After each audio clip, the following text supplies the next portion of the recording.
Jasmine Thompson stood tall, her chin held high as she walked through the gleaming glass doors of Everest Technologies. The young woman's heart raced with a mixture of excitement and anxiety. This internship at one of the country's leading tech firms was her golden ticket, a chance to prove herself in a world that often seemed determined to hold her back. As she approached the reception desk, Jasmine noticed the receptionist's eyes widen slightly. She was used to this reaction. Being the only black face in a sea of white was nothing new to her. "Good morning," Jasmine said warmly. "I'm here for the summer internship program." The receptionist's surprise quickly morphed into a practiced smile. "Of course. Welcome to Everest Technologies. Please take a seat, and someone will be with you shortly." Jasmine sat down, smoothing her crisp blazer and checking her reflection in her phone. She had spent hours agonizing over her appearance, knowing that as a black woman in tech, she'd be scrutinized far more harshly than her white peers. Her natural hair was styled in neat, professional twists, and her makeup was subtle, but flawless. "Jasmine Thompson?" a voice called out, interrupting her thoughts. She looked up to see a middle-aged white man in an expensive suit. "I'm Richard Hayes, head of HR. Follow me, please." As they walked through the office, Jasmine couldn't help but notice the lack of diversity. Rows upon rows of desks were occupied primarily by white and Asian employees. The few black faces she saw were mostly confined to lower-level positions: custodial staff, mailroom clerks, and receptionists. Richard led her to a conference room where several other interns were already seated. Jasmine was the only person of color in the group. She took a deep breath, reminding herself that she belonged here just as much as anyone else. "Welcome, interns," Richard began. "You're about to embark on an exciting journey with Everest Technologies. Our CEO, Maxwell Bridges, will be joining us shortly to give you a personal welcome." The room buzzed with excitement at the mention of the famous CEO. Jasmine had read about Maxwell Bridges, a self-made billionaire known for his cutthroat business tactics and controversial opinions. She steeled herself, hoping his reputation was exaggerated. The door swung open, and in strode Maxwell Bridges, his presence immediately commanding the room. He was tall, with salt and pepper hair and piercing blue eyes that seemed to assess everyone's worth in a single glance. Good morning, future tech leaders," he boomed, his gaze sweeping across the room. When his eyes landed on Jasmine, she saw a flicker of something: surprise, disdain, cross his face. Well, looks like we've got quite the diverse bunch this year," he said, his tone dripping with sarcasm. Jasmine felt her cheeks burn as the other interns shifted uncomfortably in their seats. She kept her expression neutral, years of practice helping her maintain her composure in the face of casual racism. Maxwell continued his speech, outlining the company's achievements and his expectations for the interns. Throughout his talk, he kept circling back to Jasmine, making thinly veiled comments about affirmative action hires and the importance of merit-based selection. "Now, I know some of you might be feeling a bit out of your depth," Maxwell said, his eyes fixed on Jasmine. "But don't worry, we have an excellent coffee machine in the break room. I'm sure you'll excel at keeping everyone caffeinated." The room fell silent, the tension palpable. Jasmine's hands clenched into fists under the table, her nails digging into her palms. She wanted to speak up, to challenge his blatant racism, but fear held her back. This internship was too important to jeopardize.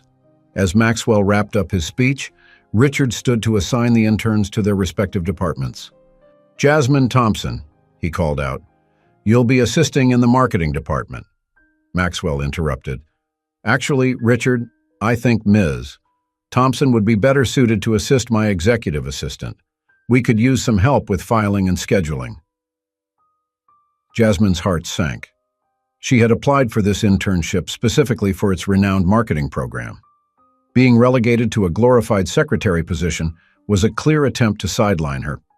Just as Jasmine was about to protest, the conference room door opened again. A distinguished-looking black man in his 60s entered, his presence immediately drawing everyone's attention.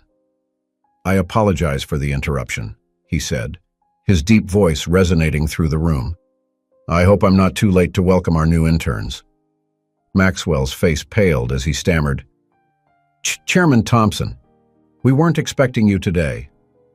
Chairman Thompson smiled warmly, his eyes finding Jasmine in the crowd. I wouldn't miss this for the world. After all, my daughter is among this year's interns. The room collectively gasped as all eyes turned to Jasmine. She stood up, a mix of emotions playing across her face, relief, vindication, and a touch of satisfaction at seeing Maxwell's shocked expression. "Hello, Dad," Jasmine said, her voice steady and clear. "I was just about to be assigned to assist the executive assistant.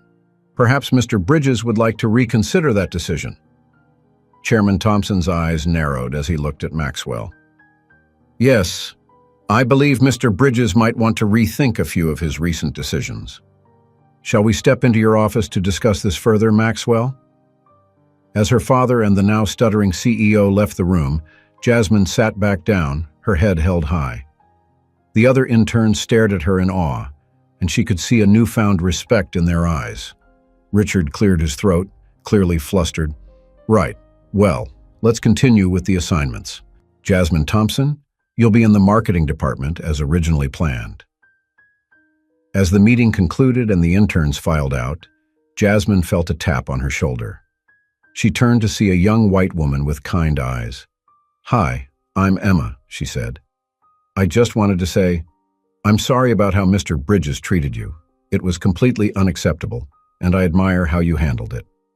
Jasmine smiled, grateful for the unexpected ally. "Thank you, Emma. Unfortunately, it's not the first time I've dealt with something like this, and it probably won't be the last." Emma nodded, her expression thoughtful. "It's not right. Maybe we can work together to change things around here." As they walked out of the conference room together, Jasmine felt a glimmer of hope. Perhaps this internship would be more than just a stepping stone in her career. Maybe it could be the start of real change. "Maybe we can work together to change things around here," Emma suggested as they exited the conference room. Jasmine nodded, a small smile playing on her lips. "I'd like that. Change doesn't happen in isolation." As they made their way to the marketing department, Jasmine couldn't help but feel a mix of emotions. The confrontation with Maxwell Bridges had left her shaken, but her father's timely intervention had given her a boost of confidence. Still, she knew the real challenge was just beginning. The marketing department was a hive of activity, with people hurrying between cubicles and the constant hum of phones and keyboards filling the air. Jasmine and Emma were greeted by their supervisor, a middle-aged woman named Sarah Chen. "Welcome to marketing," Sarah said, her eyes darting between the two interns. "I hope you're ready to hit the ground running. We've got a major campaign launch in 2 weeks, and we need all hands on deck." As Sarah showed them to their workstations, Jasmine couldn't help but notice the curious glances from her new colleagues. Word of her connection to Chairman Thompson had clearly spread fast. "Don't let it get to you," Emma whispered, noticing Jasmine's discomfort. They'll get over it once they see how capable you are." Jasmine appreciated Emma's support, but she knew it wasn't that simple. She had to work twice as hard to prove herself, not just because of her father's position, but because of the color of her skin. Over the next few days, Jasmine threw herself into her work, determined to show everyone that she belonged there on her own merit. She stayed late, came in early, and produced some of the most innovative ideas for the upcoming campaign. However, not everyone was impressed by her dedication. Travis, another intern who had been vying for a position in marketing, seemed determined to undermine her at every turn. "Hey, Jasmine," Travis called out one afternoon, his voice dripping with false sweetness.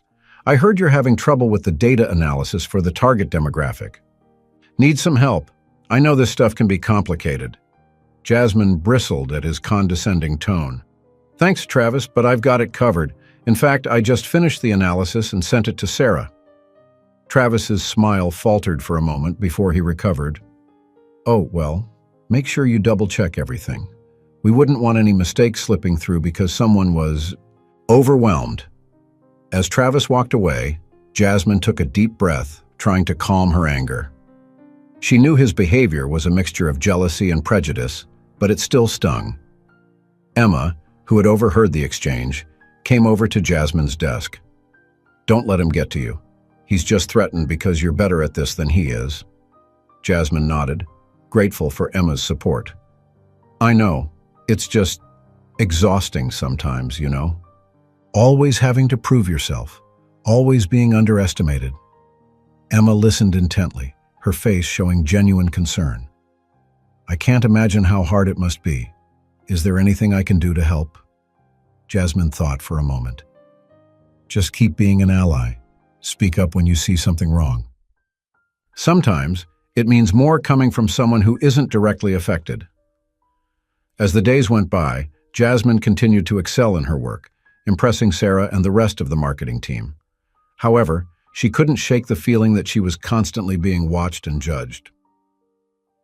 One morning, about a week into the internship, Jasmine arrived at her desk to find an anonymous note. "You don't belong here. Daddy can't buy you talent." Her hands shaking, Jasmine crumpled the note and threw it in the trash. She looked around the office, trying to gauge if anyone was watching for her reaction, but everyone seemed absorbed in their work. Fighting back tears, Jasmine excused herself and headed to the restroom. As she splashed cold water on her face, she heard the door open behind her. "Jasmine, are you okay?" It was Sarah, her supervisor. Jasmine quickly wiped her face and turned around, forcing a smile. "Yes, I'm fine. Just needed a moment." Sarah's expression was kind but concerned. "I saw what happened. Someone left a note on your desk, didn't they?" Surprised, Jasmine nodded. "How did you know?" "I've been in this industry for a long time," Sarah sighed. "I've seen it happen before. Listen, Jasmine, I want you to know that your work here has been exceptional. You've earned your place on this team, regardless of who your father is or what anyone else thinks." Jasmine felt a lump form in her throat. "Thank you, Sarah. That means a lot." "I'm going to report this incident to HR," Sarah continued. "This kind of behavior is unacceptable, but I also want you to know that you can come to me if anything like this happens again. You're not alone in this." As they left the restroom, Jasmine felt a newfound respect for her supervisor. It was a small gesture, but Sarah's support meant more than she could express. The next few days were tense. Jasmine could feel the eyes on her as she worked, wondering who had left the note and if they would strike again. But she refused to let it break her spirit. Instead, she channeled her frustration into her work, producing some of her best ideas yet for the campaign. One afternoon, as Jasmine was presenting her latest concept to the team, she noticed Maxwell Bridges hovering at the back of the room. His presence made her nervous, but she pushed through, delivering her presentation with confidence and poise. As she finished, the room erupted in applause. Sarah beamed with pride, and even Travis looked impressed. Maxwell, however, wore an unreadable expression. After the meeting, Maxwell approached Jasmine. "Mrs. Thompson Chew," he said, his tone carefully neutral. "I must admit, your work is impressive." Jasmine steeled herself, unsure of where this was going. "Thank you, Mr. Bridges. I'm passionate about marketing and I've been giving this campaign my all." Maxwell nodded, a flicker of something, regret, shame, passing across his face. "I see that now. I may have misjudged you initially.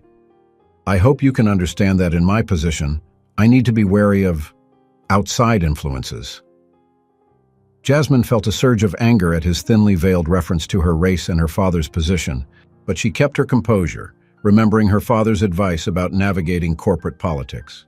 "Mr. Bridges," she said, her voice steady, "I understand your concern for the company's integrity, but I hope my work here has shown that I'm capable of succeeding on my own merits. Diversity isn't a threat to excellence, it enhances it." Maxwell seemed taken aback by her directness. For a moment, he looked like he might argue, but then his shoulders sagged slightly. "You've certainly given me something to think about, Mrs. Thompson. Keep up the good work." As Maxwell walked away, Jasmine felt a mix of emotions. She was proud of standing up for herself, but she knew this was just one small victory in a much larger battle. Emma, who had witnessed the exchange, came up to Jasmine with a grin. "That was amazing. You handled him like a pro." Jasmine smiled, feeling a weight lift off her shoulders. "Thanks, Emma. It felt good to finally say something." As they walked back to their desks, Emma lowered her voice. "Listen, I've been thinking about what you said about being an ally. I want to do more. I've started a diversity and inclusion group, and I was hoping you'd be interested in joining," Emma continued, her eyes bright with excitement. "We're planning to propose some changes to the company's hiring and retention practices. Your insight would be invaluable." Jasmine felt a spark of hope ignite within her. "I'd love to be part of that, Emma. It's about time we started making some real changes around here." "It's about time we started making some real changes around here," Jasmine said, her eyes shining with determination.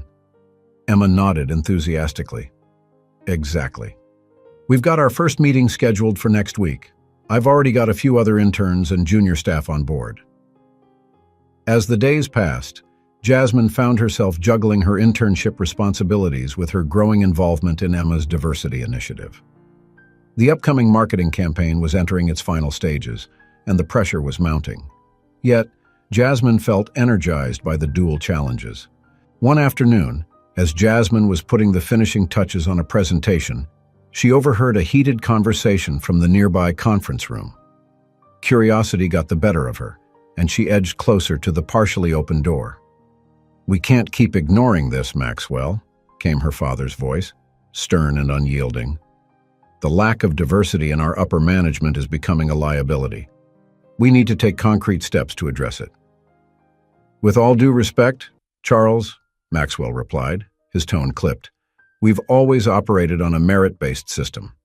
Changing our hiring practices now could be seen as lowering our standards." Jasmine's blood boiled at Maxwell's implication, but her father's response was calm and measured. "That's a false dichotomy, and you know it. Diversity and excellence are not mutually exclusive. In fact, numerous studies have shown that diverse teams outperform homogeneous ones." There was a long pause before Maxwell spoke again. "Fine. What do you propose?" "For starters," Charles said, "I want to implement blind resume screening for all positions.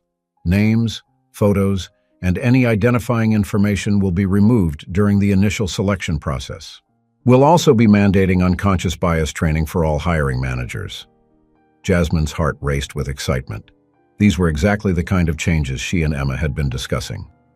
As she turned to leave, not wanting to be caught eavesdropping, she bumped into Travis. Well, well," he smirked. "Daddy's little girl, spying on the big boys' meeting. I guess that's how you get ahead around here." Jasmine straightened up, meeting his gaze steadily. "I wasn't spying, Travis, and I'd appreciate it if you'd stop insinuating that my success here is due to anything other than my own hard work." Travis scoffed. "Please, we all know why you're here, but don't worry. Your secret's safe with me. For now." With a wink, he sauntered off, leaving Jasmine seething. That evening, as Jasmine recounted the day's events to Emma over coffee, her friend's face grew serious. "Travis is becoming a real problem. We need to document his behavior. If he's doing this to you, he's probably doing it to others too." Jasmine nodded, feeling a mix of frustration and resolve. "You're right. But we need to be smart about this. We can't give him any ammunition to claim we're targeting him unfairly." As they strategized, Jasmine's phone buzzed with a text from her father. "Proud of the waves you're making, sweetheart. Keep pushing. Change is coming." The next week brought new challenges. The Diversity and Inclusion Group's first meeting was a success, with more attendees than they had anticipated. However, word of their initiative had spread, and not everyone was supportive. Jasmine arrived at work one morning to find her desk covered in printouts of articles, questioning the effectiveness of diversity programs. A post-it note stuck to her computer screen read, "Stop trying to fix what isn't broken." Fighting back tears of frustration, Jasmine gathered the papers and marched straight to Sarah's office. Her supervisor's face darkened as Jasmine explained the situation. "This ends now," Sarah said firmly. "I'm calling an emergency department meeting." An hour later, the entire marketing team was assembled in the largest conference room. Sarah stood at the front, her usually friendly demeanor replaced by steely determination. "I am deeply disappointed," she began, her voice carrying across the silent room. "It has come to my attention that some members of this team have been engaging in discriminatory behavior. Let me be crystal clear. This stops now." Jasmine watched as her colleagues shifted uncomfortably in their seats. Some looked genuinely shocked, while others avoided eye contact altogether. Everest Technologies prides itself on innovation, Sarah continued. And innovation thrives on diversity of thought and experience. Anyone who can't understand or support that has no place on this team or in this company.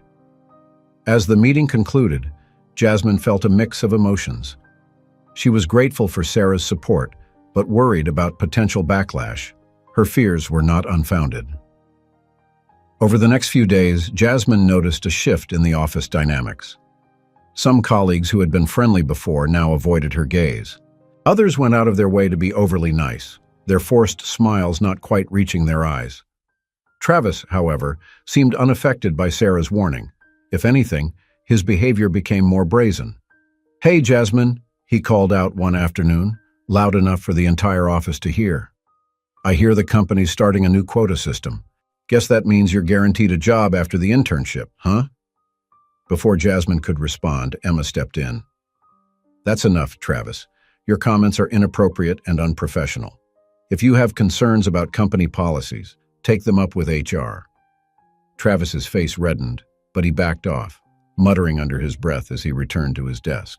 Later that day, Jasmine received an email from Maxwell Bridges himself, requesting a meeting in his office the following morning. Her stomach churned with anxiety. What could the CEO want with her? As Jasmine entered Maxwell's spacious office the next day, she was surprised to find her father there as well. Charles Thompson gave her a reassuring nod as she took a seat. Maxwell cleared his throat, looking uncomfortable. "Miss Thompson, Jasmine, I owe you an apology. My behavior towards you when you first arrived was unacceptable. I let my preconceptions cloud my judgment, and in doing so, I nearly lost out on a valuable asset to this company." Jasmine blinked, stunned by the unexpected apology. "Thank you, Mr. Bridges. I appreciate you saying that. Your work on the marketing campaign has been exemplary," Maxwell continued. "And I've heard about the diversity initiative you've been involved in. I'd like to hear more about your ideas for improving inclusivity at Everest." For the next hour, Jasmine found herself in a surreal situation, presenting her and Emma's diversity proposals to the CEO and chairman of Everest Technologies.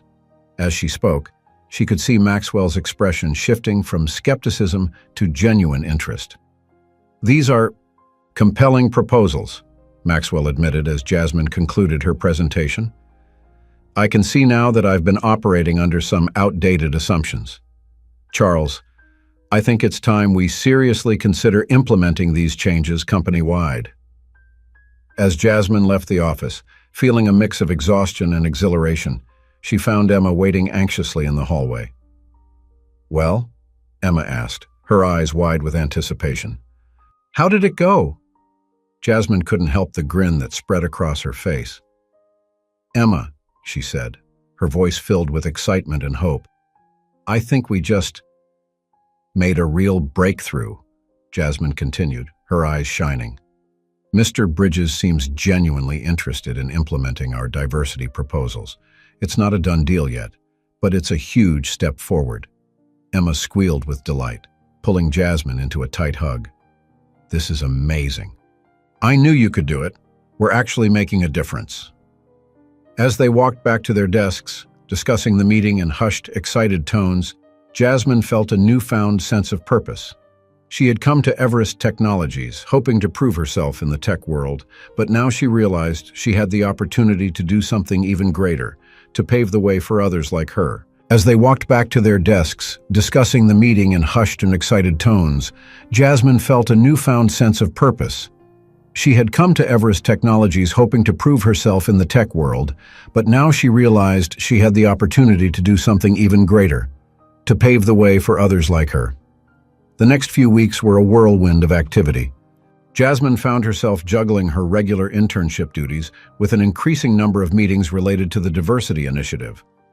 Word had spread quickly about her meeting with Maxwell and Charles, and suddenly, people who had previously ignored her were clamoring for her attention. One afternoon, as Jasmine was reviewing the final draft of the marketing campaign, Sarah approached her desk with a smile. "Jasmine, I have some news, Sarah said, her eyes twinkling. The board has approved a pilot program for your diversity initiatives. They want to implement them in the marketing department first, and if successful, roll them out company-wide. Jasmine's heart soared. That's incredible, Sarah. Thank you so much for your support. Sarah nodded, her expression turning serious. You've earned this, Jasmine. But I want you to be prepared. Not everyone is going to be happy about these changes. There might be some pushback. As if on cue, Travis appeared behind them, his face twisted in a sneer. So, the affirmative action princess gets her way again. I hope you're all ready for our standards to plummet. Before Jasmine could respond, Sarah turned to face Travis, her voice cold. Mr. Henderson, I suggest you think very carefully about your next words. Your behavior has been noted, and it will not be tolerated any longer. Travis blanched, clearly not expecting such a direct confrontation. He mumbled something unintelligible and slunk away, but Jasmine could feel his glare boring into her back. As the pilot program began to take shape, Jasmine found herself working closely with HR to develop new hiring practices and training programs. It was challenging work, often stretching late into the evening, but she felt energized by the progress they were making. One evening, as Jasmine was leaving the office, she ran into Maxwell in the elevator. To her surprise, he seemed genuinely interested in hearing about the program's progress. You know, Jasmine, Maxwell said, his tone thoughtful, I've been doing a lot of thinking since our meeting. I realized that I've been part of the problem for far too long. It's uncomfortable to confront your own biases, but I'm learning. Jasmine nodded, appreciating his honesty. It's a process, Mr. Bridges. The important thing is that you're willing to learn and change. As the elevator reached the ground floor, Maxwell turned to her with a small smile. Keep pushing us, Jasmine. This company needs people like you to help us grow and evolve. The conversation left Jasmine feeling hopeful, but she knew there were still challenges ahead. The next day, as she was presenting the new blind resume screening process to a group of hiring managers, she could sense the resistance in the room. One manager, a middle-aged white man named Robert, spoke up. This all sounds well and good, but aren't we risking hiring less qualified candidates just to meet some arbitrary diversity quota? Jasmine took a deep breath, reminding herself to remain professional. Actually, Robert, studies have shown that blind resume screening often leads to more qualified candidates being selected. It helps eliminate unconscious biases that might cause us to overlook talented individuals. She could see some of the managers nodding thoughtfully, while others still looked skeptical. It was clear that changing minds would be an ongoing process. As the weeks passed, Jasmine began to see small but significant changes in the office. The marketing department was becoming noticeably more diverse, with new hires from a variety of backgrounds joining the team. The atmosphere felt more vibrant and creative, with a wider range of perspectives contributing to their projects. However, not everyone was happy with the changes. Jasmine overheard snippets of conversations in the break room, with some employees grumbling about reverse discrimination and lowering the bar. It was disheartening, but she reminded herself that progress often comes with resistance. One day, as Jasmine was heading to lunch with Emma, they passed by Travis's desk. His computer screen was open to a company message board, where he was typing furiously. Jasmine caught a glimpse of the words diversity agenda and unqualified hires before Travis quickly minimized the window. Emma frowned. We should report him. He's clearly trying to undermine the program. Jasmine hesitated. I don't know, Emma. If we report him without solid evidence, it might just make things worse. We need to be strategic about this. As they discussed how to handle the situation, Jasmine's phone buzzed with a message from her father. Emergency board meeting called for tomorrow. Some shareholders are expressing concerns about the new initiatives. Don't worry, we'll handle it. Jasmine's stomach dropped. She knew this was always a possibility, but it still felt like a punch to the gut. All their hard work could be undone if the shareholders decided the diversity program wasn't in the company's best interests. That night, Jasmine tossed and turned, her mind racing with worst-case scenarios. When she finally drifted off to sleep, she dreamed of boardrooms filled with shadowy figures, all pointing accusing fingers at her. The next morning, Jasmine arrived at the office early, unable to concentrate on her regular tasks. As she mindlessly scrolled through her emails, a message from an anonymous sender caught her eye. The subject line read, "Proof of discrimination, open immediately." With shaking hands, Jasmine clicked on the email. Inside was a series of screenshots from the company's internal message board, showing conversations between several employees, including Travis. The messages were filled with racist and sexist comments, complaints about the diversity program, and even plans to sabotage new hires who were people of color. Jasmine felt a mix of anger and vindication as she read through the messages. This was the evidence they needed to show that the diversity program wasn't just nice to have. It was necessary. Without hesitation, she forwarded the email to her father, Maxwell, and Sarah, adding a note. "This is why we need change. Please use this in the board meeting." As she hit send, Jasmine noticed Travis entering the office, looking smug. She wondered if he knew about the board meeting, if he thought this was the day the diversity program would be shut down. Jasmine stood up, her resolve strengthened. She wasn't going to let people like Travis win. She had fought too hard, come too far, to give up now. As the morning wore on, Jasmine tried to focus on her work, but her mind kept drifting to the board meeting. What was happening? Would the evidence be enough? Or would all their progress be undone in a single day? Just as she was considering sneaking up to the executive floor to try and gauge the situation, her phone buzzed with a message from her father. "Meeting over. Come to Maxwell's office immediately." Jasmine's heart raced as she made her way to the elevator. As the doors opened on the executive floor, she took a deep breath, steeling herself for whatever news awaited her. When she entered Maxwell's office, she was surprised to see not just her father and Maxwell, but also Sarah and several board members. Their expressions were unreadable. Maxwell gestured for her to take a seat. "Jasmine," he began, his voice serious, "the evidence you provided this morning was illuminating and disturbing." Jasmine nodded, her mouth dry. "I felt it was important for the board to see the reality of what we're dealing with." Charles leaned forward, his eyes filled with a mixture of pride and determination. "It made quite an impact, sweetheart. In light of this evidence, the board has come to a decision about the diversity program." Jasmine held her breath, waiting for the verdict that would determine the future of everything she had worked for. Maxwell cleared his throat, and with a slight smile, he said, "We've decided to fully implement the diversity and inclusion program across all departments of Everest Technologies, effective immediately," Maxwell announced, his voice firm and resolute. Jasmine's eyes widened in disbelief. She looked around the room, seeing nods of agreement from the other board members. A wave of relief and joy washed over her. Charles beamed at his daughter. "Your evidence was the tipping point, Jasmine. It showed us that this isn't just about optics or following trends. It's about addressing a real, systemic problem in our company culture." "We've also decided," Sarah added, her eyes twinkling, "that we need someone to lead this initiative full-time, someone who understands the challenges and has demonstrated the skills to drive real change." Maxwell leaned forward, his gaze fixed on Jasmine. "Yes, we'd like to offer you a full-time position as our new Director of Diversity and Inclusion, starting immediately after your internship ends. What do you say, Ms. Thompson? Ready to shake things up around here?" Jasmine sat in stunned silence for a moment, processing Maxwell's words. A full-time position as Director of Diversity and Inclusion? It was more than she had ever dreamed of when she first walked through Everest Technologies' doors. Yes, Jasmine finally managed, her voice filled with determination. "Yes, I accept. Thank you for this opportunity. I won't let you down." The room erupted in applause, and Jasmine felt a surge of emotions, pride, excitement, and a touch of nervousness about the challenges ahead. As the meeting concluded and people began to file out, Maxwell held Jasmine back. "I owe you an apology, Jasmine," he said, his voice low. "My behavior when you first arrived was inexcusable.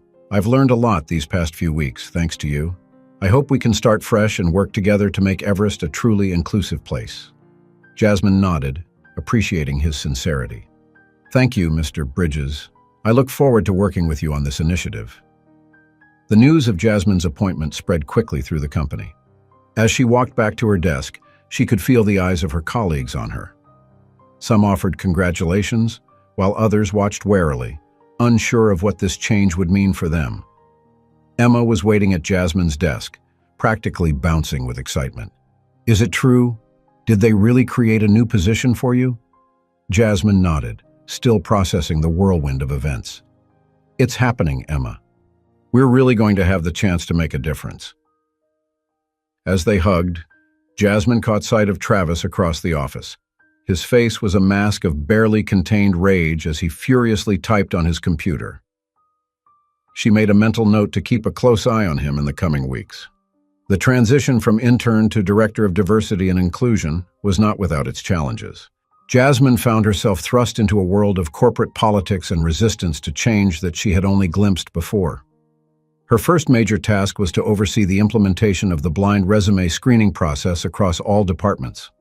While some hiring managers embraced the change, others pushed back, claiming it would slow down their hiring process or prevent them from finding the right fit for their teams. During one particularly heated meeting, a senior manager from the engineering department, Mark Stevens, voiced his frustrations. "This is ridiculous," he snapped.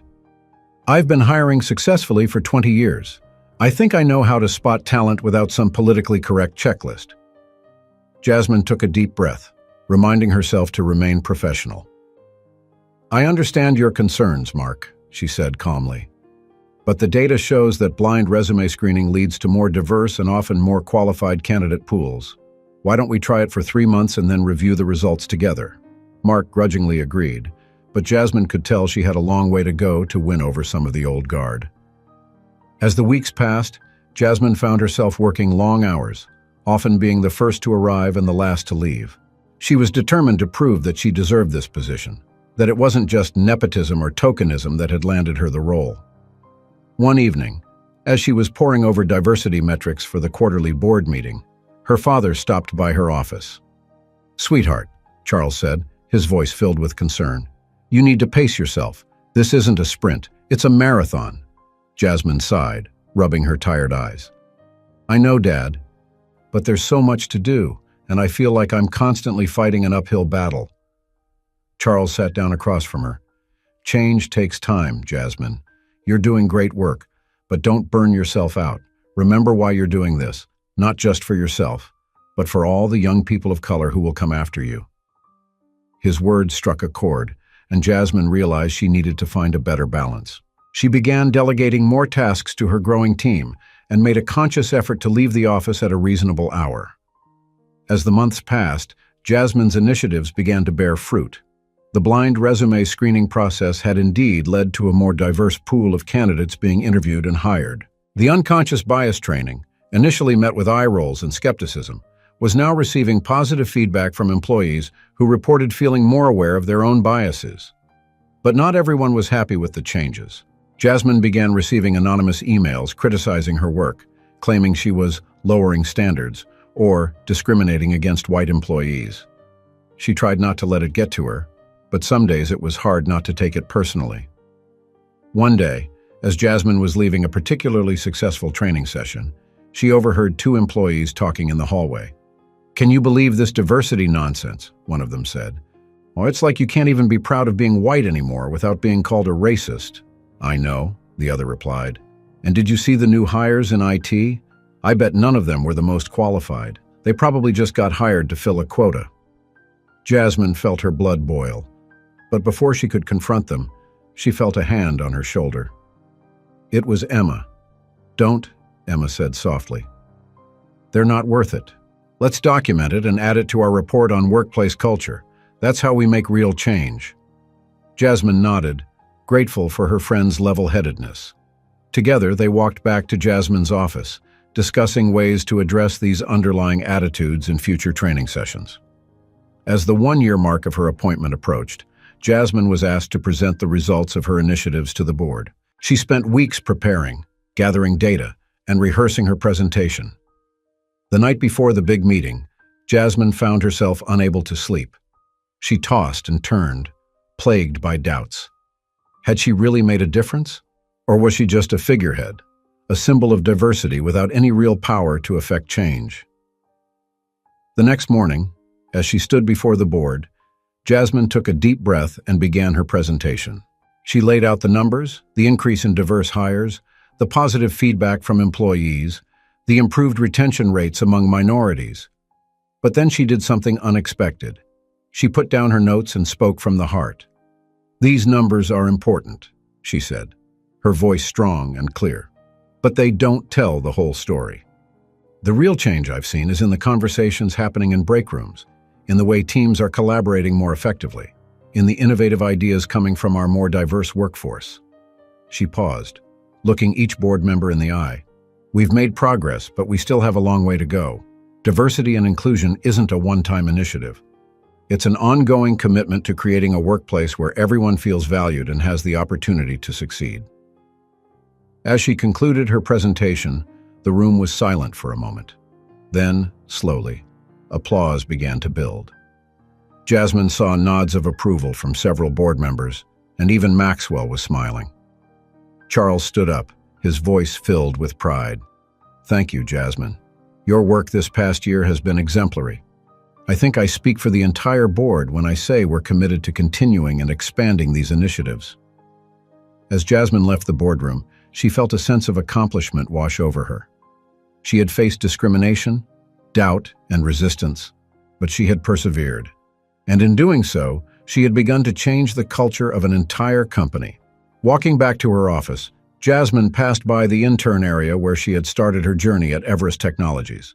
She saw a young black woman sitting at one of the desks, working intently on her computer.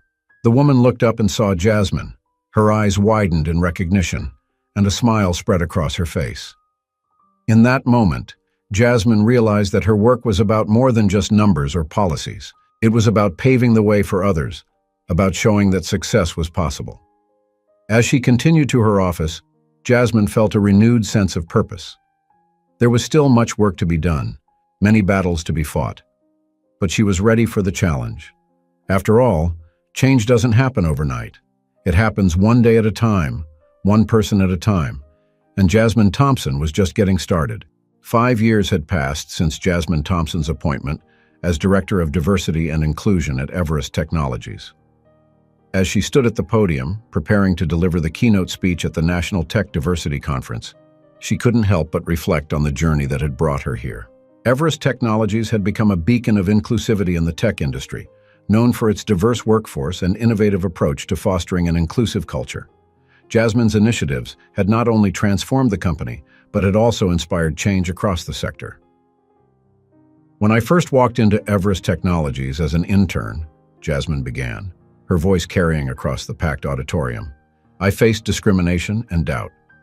But today, I stand before you as living proof that change is possible, that diversity and inclusion are not just buzzwords, but essential elements of a thriving business." As she spoke, Jasmine's mind drifted back to the challenges and triumphs of the past 5 years. There had been setbacks, of course. The anonymous emails criticizing her work had escalated into a full-blown smear campaign on social media, attempting to discredit her and the diversity program. But Jasmine had faced it head-on, using the attacks as an opportunity to showcase the positive impact of her initiatives. She remembered the day she had confronted Travis, who had been identified as one of the ringleaders behind the campaign. Instead of firing him outright, Jasmine had taken a different approach. "Travis," she had said, her voice firm but not unkind, "I want you to join our diversity task force. Spend 6 months working closely with our minority employees, hearing their stories, understanding their challenges. If, after that, you still believe our initiatives are unnecessary, you can resign with a full severance package." To everyone's surprise, including his own, Travis had agreed. The experience had been transformative for him. He was now one of the company's most vocal advocates for diversity and inclusion, using his own journey as a testament to the power of education and empathy. Jasmine's voice grew stronger as she continued her speech. "We've proven that diversity is not just a moral imperative, but a business advantage. Our diverse teams have consistently outperformed homogeneous ones in innovation, problem-solving, and customer satisfaction." The numbers backed up her claims. Everest Technologies, profits had soared, and they were consistently ranked as one of the best places to work in the tech industry. Other companies had taken notice, and many had reached out to Jasmine for guidance on implementing their own diversity programs. But it wasn't just about the numbers. Jasmine thought about Emma, who had become her right hand in the Diversity and Inclusion Department. Together, they had created mentorship programs, employee resource groups, and community outreach initiatives that had changed lives. She thought about Sarah, her former supervisor, who had become a close friend and ally. Sarah had taken the lessons from Jasmine's programs to heart, actively working to amplify diverse voices in her department and challenging her own biases. And then there was Maxwell Bridges. The CEO who had once mocked her had undergone perhaps the most dramatic transformation of all. Under Jasmine's guidance, he had become a vocal advocate for diversity in the tech industry, using his influence to push for change at an industry-wide level. True change, Jasmine continued, her words resonating through the auditorium, doesn't happen in isolation. It requires allies at all levels, from the C-suite to the entry-level employees. It requires difficult conversations, constant self-reflection, and a willingness to admit when we're wrong. As she spoke, Jasmine caught sight of her father in the audience. Charles Thompson beamed with pride, and Jasmine felt a wave of gratitude for his unwavering support throughout her journey. But her work had extended far beyond the walls of Everest Technologies. Jasmine had become a sought-after speaker and consultant, helping other companies implement effective diversity and inclusion strategies.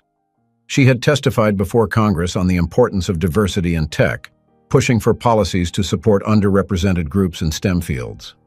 "Our work is far from over," Jasmine said, her voice filled with determination. "We've made progress, but there are still barriers to break, minds to change, and opportunities to create.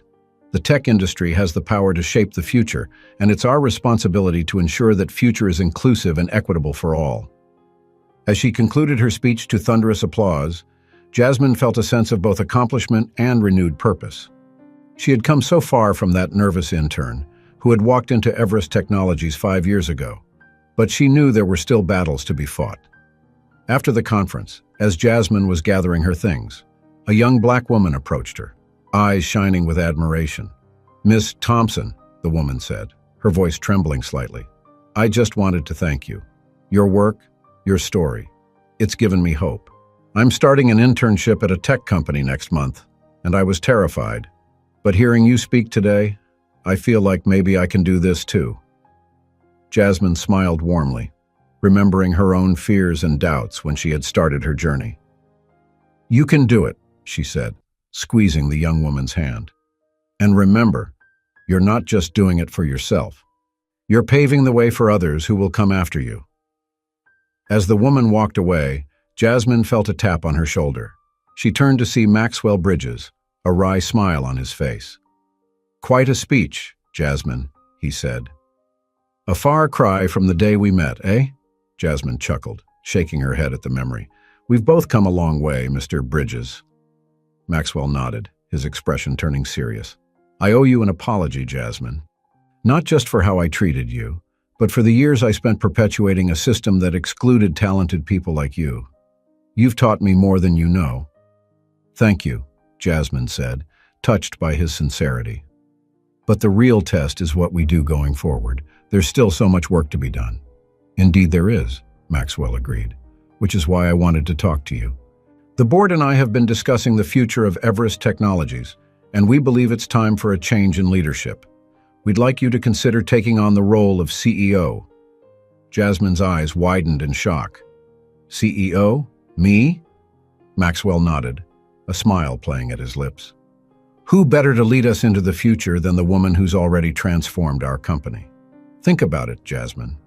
This could be an opportunity to drive change on an even bigger scale." As Maxwell walked away, leaving Jasmine to process this unexpected offer, she felt a mix of excitement and trepidation. CEO of Everest Technologies. It was more than she had ever dreamed of. But as she thought about it, she realized that this was the logical next step in her journey. As CEO, she could ensure that diversity and inclusion remained at the heart of the company's mission. She could use her position to influence industry-wide policies and practices. She could open doors for even more underrepresented individuals in tech. Jasmine's mind raced with possibilities. She thought about the young intern she had seen on her first day as Director of Diversity and Inclusion, the woman who had just thanked her after the conference. She thought about all the other young people of color who dreamed of making their mark in the tech world. With a deep breath, Jasmine made her decision. She would accept the position, not for herself, but for all those who would come after her. She would use her voice, her experience, and her position to continue pushing for change, to keep breaking down barriers, to keep fighting for a truly inclusive tech industry. As she left the conference center, stepping out into the bright sunlight, Jasmine felt a sense of hope and determination wash over her. The journey hadn't been easy, and she knew there would be more challenges ahead, but she was ready to face them. After all, change doesn't happen overnight. It happens one day at a time, one person at a time, and Jasmine Thompson was just getting started. Thank you so much for watching the story until the end. Don't forget to like this video and subscribe to the channel to always get our best stories. See you soon!